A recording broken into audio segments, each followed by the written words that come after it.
Was it look like number 30 had some fresh legs, or what did you just make of that performance? I mean, what can you say? The guy goes 10 for 13 after not playing in an NBA game for a month. And even, the other team went 15 for 21. Even they were hot just because Steph was in the building. Steph makes everybody shoot better, I think. It's crazy. But that was remarkable. I mean, just to do what he did in 25 minutes, to come out the way he did, it looked like he didn't skip a beat, and that's hard to play, in a game when you haven't played in a game for a month and all you've played basically is 3-on-3. But he just makes it look so easy, and you can feel it in the building. Everything's different. Tempo, the energy, the crowd's going nuts, and Steph he's special.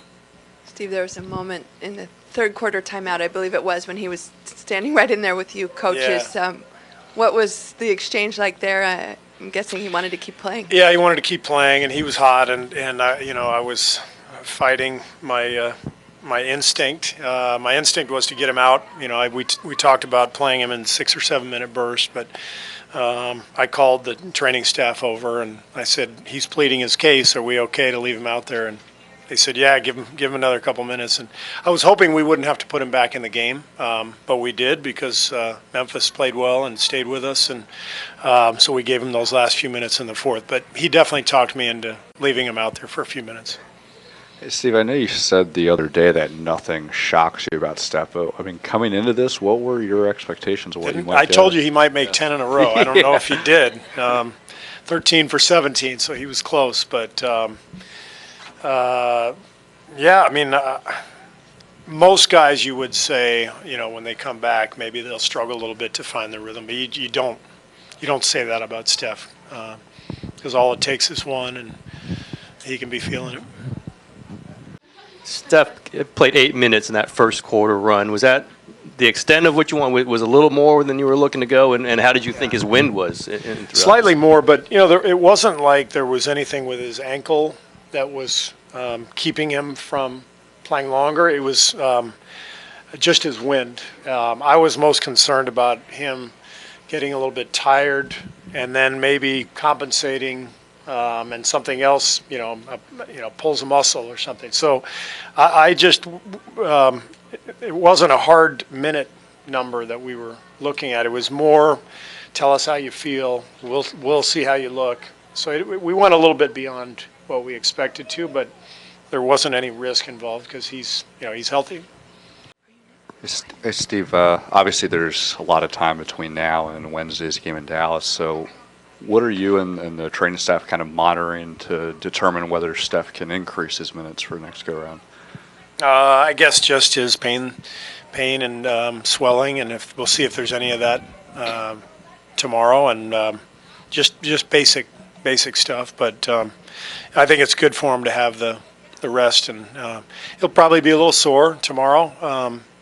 I'm not talking about his ankle. I'm just talking about his body because he's, this is the first time again that he's played in a month. So we'll see how he recovers. But I like the way the schedule pans out, and that gives him some time.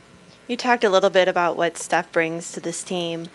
Does he bring something different to this league than anybody else in the NBA does? He brings something different than anybody ever has, to be honest with you. There's been plenty of guys who dominate the game in different ways. You think of Shaq or, overpowering people, or Michael Jordan, combination of power and skill and tenacity. But nobody's ever tilted the floor like Steph does at such a deep range and with such incredible ball handling skills. So it's crazy what he does to the defense. As a coach, you try to come up with a scheme to force the ball into certain areas and shrink the floor, and you got all these expressions that coaches use. And Steph kind of blows all that stuff out of the water. Schemes kind of go awry when Steph's on the floor because it's hard to account for 35 feet of perimeter space rather than 25 like most people. I don't remember anybody ever impacting the game the way that Steph does. in that regard. And then you add just the entertainment value. You could hear the building tonight, and you know, everything just looks better. The food in there is going to taste better tonight. My wife's going to be even better looking than she already is. My kids are going to be happy. It's Steph. Just, you know, he has that impact. You know, it's the way it is. He's a franchise player for a reason, and it goes, you know, on and off the court, and what he does for this franchise is just crazy. You kind of answered my question, but just the joy and the fun, and Yeah. this place felt different tonight. It did, yeah. That's it. I mean, it's the impact on the game, but it's not just the point total. It's the joy and the fun that he brings, the excitement, and he's a brilliant player and one of the most entertaining, exciting players you'll ever see, and that's why we're lucky to have him. Thank you.